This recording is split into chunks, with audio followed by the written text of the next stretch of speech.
سبا یہ عرب کا ایک قبیلہ ہوا ہے. یہ لوگ اللہ پاک کے نبی حضرت ہود علیہ السلام کی اولاد میں سے تھے.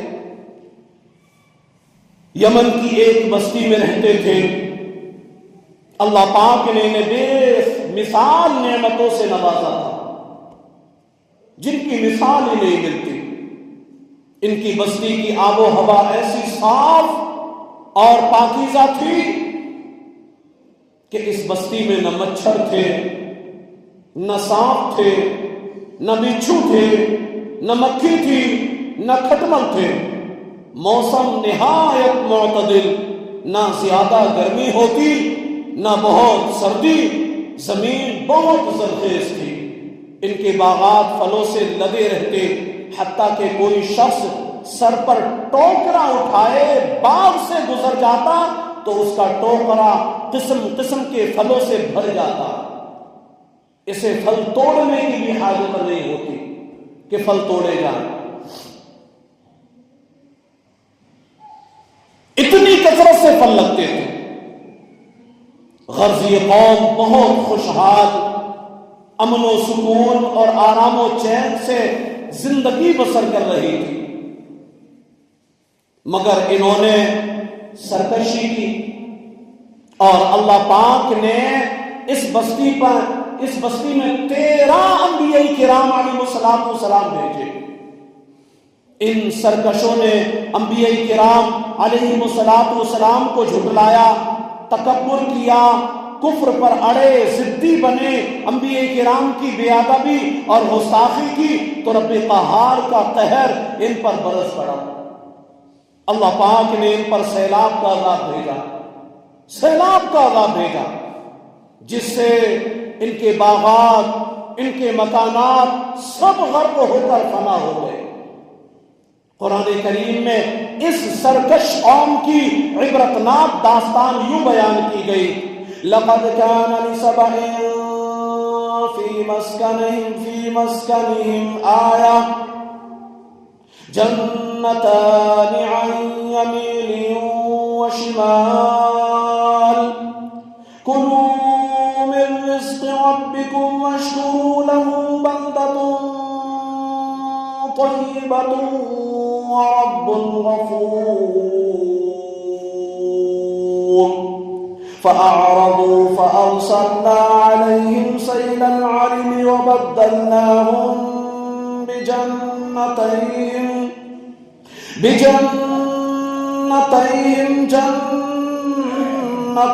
ذواتي أكل خمط وأثل وشيء من صدر قليل ذلك جزيناهم بما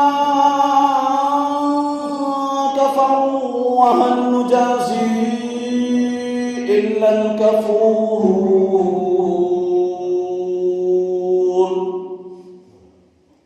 بے شک قوم سبا کے لیے ان کی آبادی میں نشانی تھی.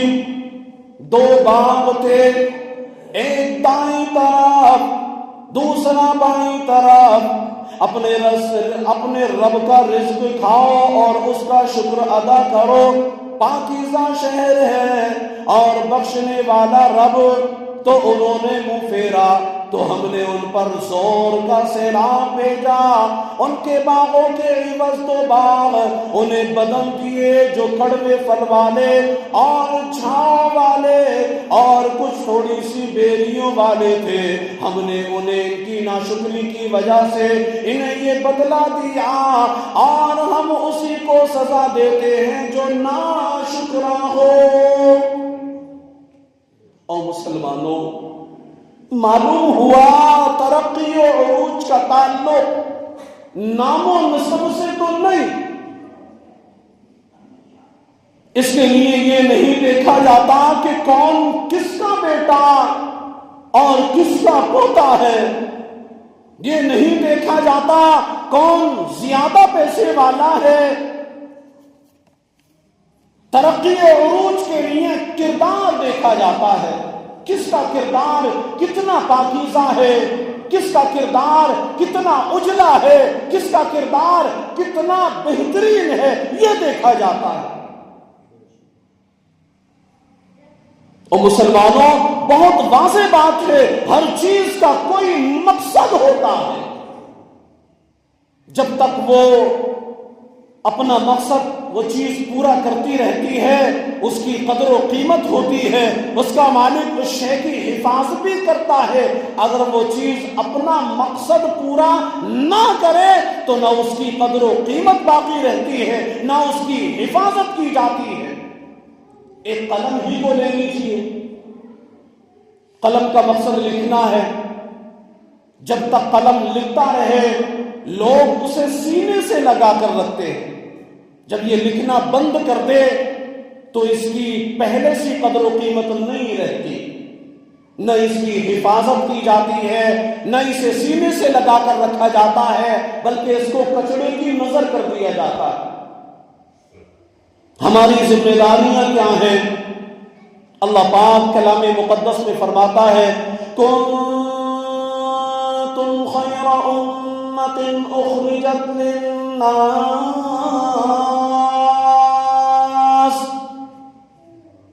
تأمرون بالمعروف وتنهون عن المنکر وتؤمنون باللہ،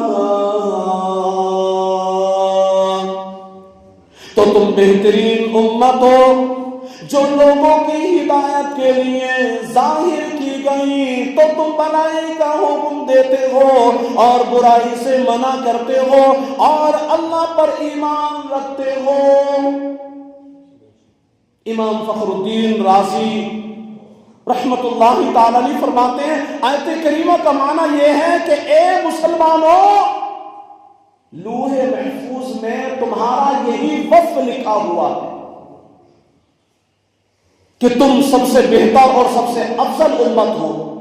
تمہارے لائق یہی ہے کہ تم اس منصب کی حفاظت کرو، یعنی ہمیشہ اللہ پاک اور اس کے پیارے محبوب صلی اللہ علیہ وسلم کی اطاعت و فرما برداری میں اپنی زندگی کو گزارو۔ اس آیت کریمہ میں رب کائنات نے امت مسلمہ کے 4 اعلیٰ اوصاف کا ذکر کیا، اور یہ 4 اوصاف اصل میں امت مسلمہ کی 4 ذمہ داریاں، بلکہ یہ مقصد زندگی ہیں، یہ 4 اوصاف جو بیان کیے۔ حضرت علامہ مفتی عبد المصطفیٰ اعظمی رحمت اللہ تعالی علیہ صاحب کریمہ کی وضاحت کرتے ہوئے فرماتے ہیں، ایک مسلمان کے لیے زندگی کا پہلا مقصد خیر الامم، یعنی بہترین امت ہونا ہے، بہترین امت ہونا ہے۔ جس طرح گلاب کے لیے خوشبو، موتی کے لیے چمک اور سورج کے لیے روشنی لازم ہے، اسی طرح ایک مسلمان کے لیے اپنے اعمال و افعال کے لحاظ سے تمام امتوں میں سب سے افضل اور اعلیٰ ہونا یہ بہت ضروری ہے۔ سب سے اعلیٰ، سب سے افضل، سب سے بہتر ہونا لازم و ضروری ہے۔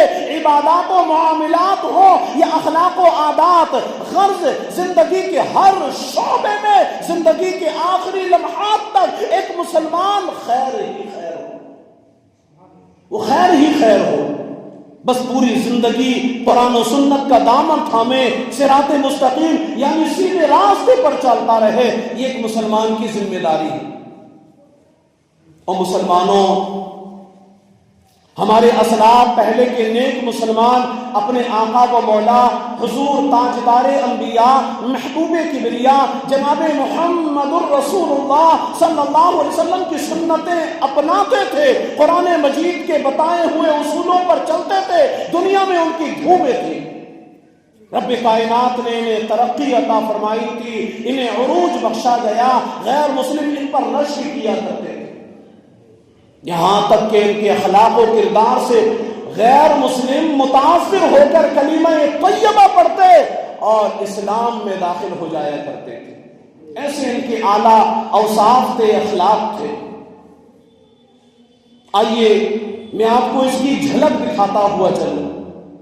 حضرت مالک بن دینار رحمت اللہ تعالی علیہ نے ایک مرتبہ ایک مکان کرائے پر لیا ہوا تھا. اس مکان کے بالکل ساتھ ایک یہودی کا مکان تھا. وہ یہودی بغض و عناد کی وجہ سے، یعنی دشمنی کے سبب، پرنالے کے ذریعے گندا پانی اور غلاظت آپ کے گھر میں ڈالتا رہتا. آپ اس غلاظت کو صاف کر دیا کرتے اور خاموش رہتے.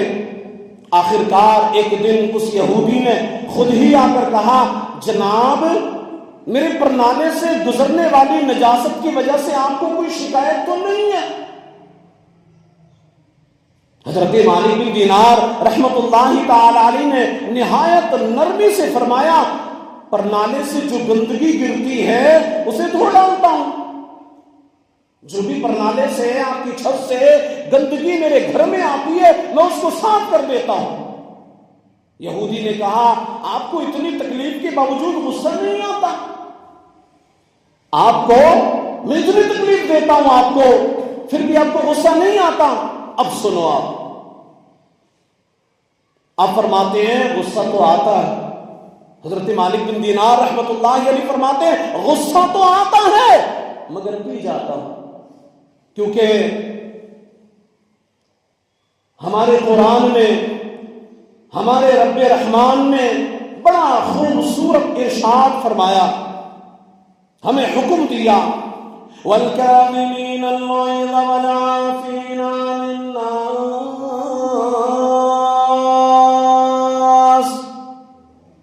وَاللَّهُ يُحِبُّ الْمُحْسِنِينَ.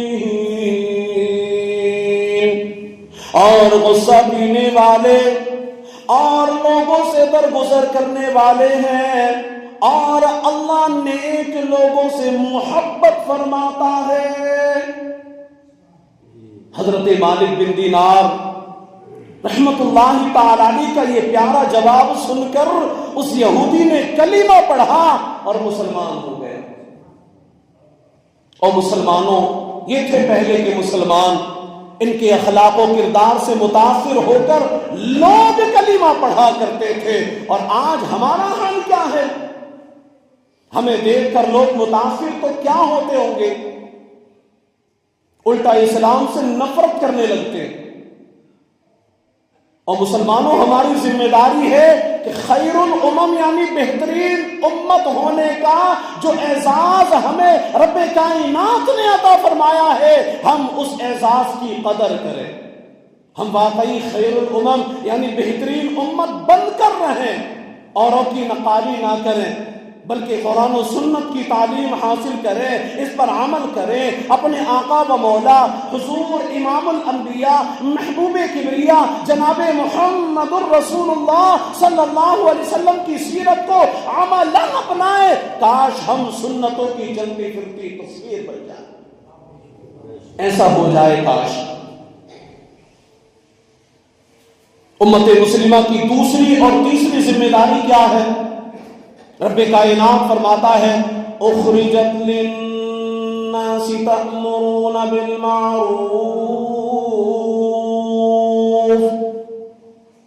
بالمعروف وتنہون عن المنکر.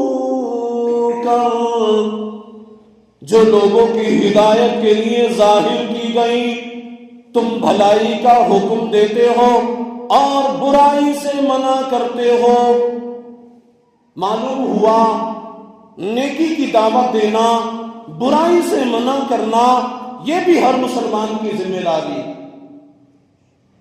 لیکن افسوس، آج مسلمانوں کی اکثریت ان ذمہ داریوں سے منہ موڑ چکی ہے. ایک عجیب سوچ نہ جانے کہاں سے آ گئی. ہم سمجھتے ہیں کہ نیکی کی دعوت دینا، برائی سے منع کرنا صرف مولوی اور امام صاحب کا کام ہے. یہ ذہن بن چکا، باقی سب کمائیں کھائیں اور موج کریں اور موج کریں. اول تو یہ یاد رکھیے، مولوی کا معنی ہے اللہ والا. مولوی کا معنی کیا ہے؟ دیکھا جائے تو ہر مسلمان ہی اللہ والا. اللہ والا یعنی اللہ پاک کو ماننے والا. ہم میں کوئی شاید ہی یہ کہے کہ میں شیطان والا ہوں. میں شیطان کو ماننے والا ہوں، کوئی تیار نہیں ہوگا اس بات پر۔ جب سب اللہ والے ہیں تو سبھی مولوی ہوئے۔ ہاں، جس نے داڑھی شریف نہیں رکھی یہ اس کی غلطی ہے۔ داڑھی نہ رکھنے والا، علم دین نہ سیکھنے والا دوہرا مجرم ہے۔ ایک تو اس نے داڑھی نہیں رکھی، ضروری علم دین نہیں سیکھا، دوسرا وہ نیکی کی دعوت بھی نہیں دیتا، برائی سے منع بھی نہیں کرتا۔ مشہور مفسر قرآن حکیم الامت مفتی احمد یار خان نعیمی رحمۃ اللہ علیہ فرماتے ہیں سارے مسلمان مبلغ ہیں، سارے مسلمان مبلغ ہیں، سب پر ہی فرض ہے کہ لوگوں کو اچھی باتوں کا حکم دے اور بری باتوں سے روکے۔ ہمارے پیارے آقا مدینے والے مصطفیٰ صلی اللہ علیہ وسلم نے فرمایا بلغوا عنی ولو آیا، میری طرف سے پہنچا دو اگرچہ ایک ہی آیت۔ صحابی رسول حضرت نعمان بن بشیر رضی اللہ عنہ سے روایت ہے کہ رسولوں کے سالار، نبیوں کے سردار صلی اللہ علیہ وسلم نے فرمایا اللہ پاک کے حدود میں سستی کرنے والے اور ان میں مبتلا ہونے والے کی مثال ان لوگوں جیسی ہے جنہوں نے کشتی میں قرہ اندازی کی، جنہوں نے کشتی میں قرہ اندازی کی۔ بعض کے حصے میں نیچے والا حصہ آیا اور بعض کے حصے میں اوپر والا، بس نیچے والوں کو پانی لینے کے لیے اوپر والوں کے پاس جانا ہوتا تو انہوں نے اسے زحمت سمجھا اور پھر ایک کلہاڑی لے کر کشتی کے نچلے حصے میں سوراخ کرنے لگے۔ اوپر والے اس کے پاس آئے، کہا تجھے کیا ہو گیا، کیا ہو گیا تجھے، یعنی کشتی میں سوراخ کیوں کرتے ہو؟ کہا تمہیں میری وجہ سے تکلیف ہوتی تھی اور پانی کے بغیر گزارا بھی تو نہیں نا، پانی کے بغیر گزارا بھی نہیں۔ اب اگر انہوں نے سوراخ کرنے والے کا ہاتھ پکڑ لیا تو اسے بچا لیا اور خود بھی بچ گئے، اور اگر اسے چھوڑ رکھا تو اسے بھی ہلاک کریں گے اور اپنی جانوں کو بھی ہلاک کر دیں گے۔ سمندر میں کشتی چل رہی ہو اور پھر کوئی کلہاڑی لے کر کے نیچے والے تختے اکھاڑنا شروع کر دے تو آپ سوچیں کشتی بچے گی؟ ڈوب جائے گی، اور جب ڈوبے گی تو نہ تو کشتی توڑنے والا بچے گا اور نہ پھر اس میں سوار وہ بچیں گے۔ مرآت المناجیح میں ہے، اس حدیث شریف میں ایک مثال کے ذریعے سے برائی سے روکنے اور نیکی کا حکم دینے کی اہمیت کو واضح کیا گیا۔ مختصر الفاظ میں بتا دوں اور اپنی بات کو مکمل کر لوں کہ اگر یہ سمجھ کر نیکی کی دعوت دینے اور برائی سے منع کرنے کا فریضہ چھوڑ دیا جائے کہ برائی کرنے والا خود نقصان اٹھائے گا، یہ سوچ لیا جائے ہمارا کیا نقصان ہے، تو یہ سوچ غلط ہے۔ یاد رکھیں یہ سوچ غلط ہے، اس لیے کہ اس کے گناہ کے اثرات تمام معاشرے کو اپنی چپیٹ میں لے لیتے ہیں۔ جس طرح کشتی توڑنے والا اکیلا ہی نہیں ڈوبتا بلکہ وہ سب لوگ ڈوبتے ہیں جو کشتی میں سوار ہے، اسی طرح برائی کرنے والے چند افراد کا یہ جرم تمام معاشرے میں ناسور بن کر پھیلتا ہے۔ جی ہاں، 1 سے 2، 2 سے 4 اور 4 سے 8 یوں جو ہے پورا معاشرہ اس کی چپیٹ میں آتا ہے اور پورا معاشرہ ہی اس جرم میں شامل ہو جاتا ہے۔ اور مسلمانوں، یہ ہے زوال کا سبب۔ جب قومیں نیکی کی دعوت دینا اور برائی سے منع کرنا بند کر دیتی ہیں تو ان کا عروج پستی میں، ان کی ترقی تنزلی میں اور ان کی کامیابی ناکامی میں بدلنا شروع ہو جاتی ہے۔ اس لیے ہم سب کو چاہیے ہم اپنی طاقت و منصب کے مطابق نیکی کی دعوت دیتے اور برائی سے منع کرتے رہیں۔ اللہ پاک ہم سب کو ان چند باتوں پر عمل کرنے کی توفیق عطا فرمائے اور ہم سب کو نیکی کی دعوت دینے والا بنائے، برائی سے خود بھی بچنے اور دوسروں کو بھی بچانے والا بنائے۔ آمین بجاہ النبی الامین صلی اللہ علیہ وسلم۔ وما علینا الا البلاغ المبین۔